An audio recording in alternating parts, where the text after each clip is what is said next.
Right now, Pittsburgh's best sports show is about to begin.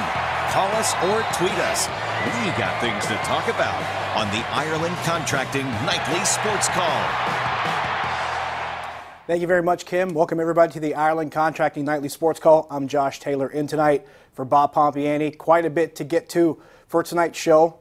The most important thing, or I shouldn't say most important, but probably the most prevalent or most, recent thing would be this most recent sweep of the Pittsburgh Pirates. Four-game sweep at the hands of the Arizona Diamondbacks. That's the third time this season they have been swept in a four-game series. Of course, the Phillies did it on the road, Nationals did it on the road, and now at home at the hands of the Arizona Diamondbacks. And this one looked a lot worse than it probably was. 21-6, the Pirates are outscored in those four games, and that's including the fact that there were a couple of lopsided games in that collection of games, and a couple of games that were smaller, just low scoring on the end of the Pirates. They were shut out in the final one to boot. So just so much to pick if you want to really pick the meat on the bones from this series. So much to pick from. The thing that probably stands out the most, the inconsistency with the starting pitching. Chad Kuhl gets lit up in a game on, I believe that was Thursday. Then Joe Musgrove has a rough day.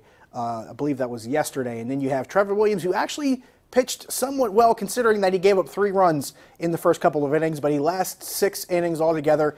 Doesn't get any run support, gets some decent defense behind him, a couple good plays in one inning. One by Sean Rodriguez, one by Josh Harrison, but no run support whatsoever. I think they only got 2 or 3 guys past first base, and they were only 0 for 3 with runners in scoring position. So not many opportunities to score runs, and more importantly, no real instant offense from this team. I think if there's something that you look at, and this is something that's been discussed over the past couple weeks. I pointed this out both on this show and also between Bucko Talk, Saturdays at 9 a.m., 93.7 The Fan, and also on the Sunday Morning Grind. This is a Pirates team that's been starved for instant offense. I think if you go all the way back to early May, if you look at the guys who were expected to be the power guys on this team, namely Corey Dickerson, Josh Bell, Gregory Polanco, I think they've combined for 5 home runs since the beginning of May. And we're a week away from July. And you're looking at these 3 guys in particular as far as their inability to really help give the offense that jolt. Josh Bell with 4 home runs. Corey Dickerson, I believe, still has 5. Gregory Polanco has 9. That's 18 between 3 guys. And you look at every other team around Major League Baseball, and this is something that's I think is very telling. The Pirates are the only team in Major League Baseball that does not have a double-digit home run hitter. Every other team in baseball has at least one. Pirates are the only one without one, and that's something that sticks out.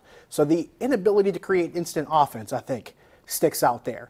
The inconsistency with the starting pitching, I think, is something that sticks out. I think the inconsistency with the defense. We saw another error happen with this defense today, and Sean Rodriguez, in the limited time that he's played, actually leads the team in errors. You have this Pirates pitching staff that has more errors than any other pitching staff in baseball. So the inconsistency with defense is there. The inconsistency with the pitching is there. The inconsistency with the offense is there. We had a caller Friday night that talked about, watching a lot of bad baseball in these past couple weeks. I think it stretches back probably the past month, and I think the biggest issue when you have things like that is trying to find that level of consistency. Clint Hurdle said after the game, he said there were guys that were doing things and putting up big numbers at the beginning of the season, and they're just not doing them right now. You're trying to get back to doing the basic things right, and if that's the case, you got to start asking the question, should you start focusing on doing the basic things right with guys that are established veterans that you're paying the majority of your payroll to?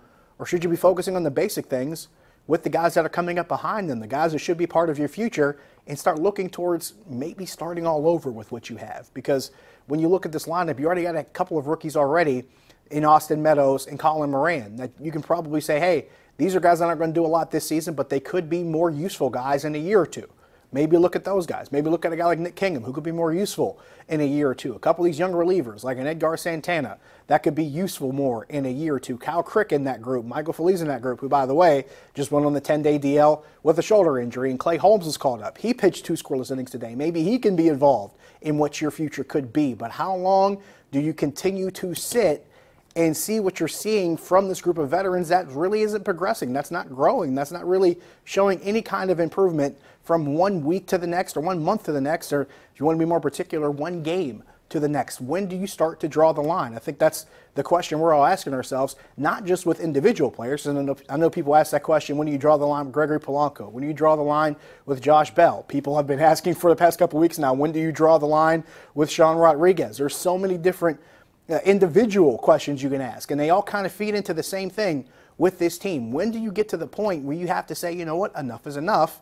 You have to decide to go one way or another. And plus, you add in Neil Huntington's comments earlier this week, I believe it was with the Sabre convention that was in town, saying, you know, if the trade deadline were here, then they would be looking to be buyers and add to this team. Well, my question would be, what are you going to add and what are you going to give up in order to add? Because at this point, you already have a couple of players with expensive contracts. In the case of Ivan Nova, and by expensive, I mean bigger chunks of your total payroll compared to some of the other players. So you have Ivan Nova making $9 million. You have Josh Harrison making $10.5 million. Francisco Cervelli making over $10 million. And that contract might look worse now given his situation. He's on the 7-day concussion list, and that's his 4th in the last 7 seasons. So now you have a lot of different questions to ask with this roster and how much of it makes sense. We are taking your phone calls. 412-575-2600 is the number. Also taking your tweets at Josh Taylor HD. Don't forget, later on in the show, we will feature the Roos Chris sizzling shot with a high five to a local golfer who shot a hole-in-one. The sizzling shot is brought to you by Roos Chris at 6 PPG Place downtown, the home of the sizzling steak done right. We'll do that just later on in the show. Be back in a few. The Ireland Contracting Nightly Sports Call is brought to you by Ireland Contracting, putting new roofs on Pittsburgh homes for over 25 years. Call Ireland Contracting at 1-800-NEW-ROOF.